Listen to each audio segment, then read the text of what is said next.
ওয়াইএস football একাদশের হয়ে শেষ শট নিতে প্রস্তুত মোহাম্মদ রায়েত।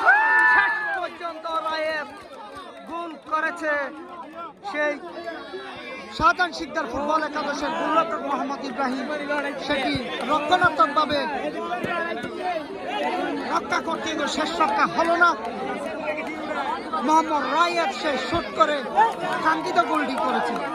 এখন এ পর্যায়ে শাহজাহান শিকদার ফুটবল একাদশের পক্ষে গোল নিতে শট নিতে প্রস্তুত শাহজাহান শিকদার ফুটবল একাদশের অন্যতম খেলোয়াড় মোহাম্মদ জিহান। দেখা যাক সে মোহাম্মদ জিহান কি করতে পারে। দেখা যাক শেষ গোল।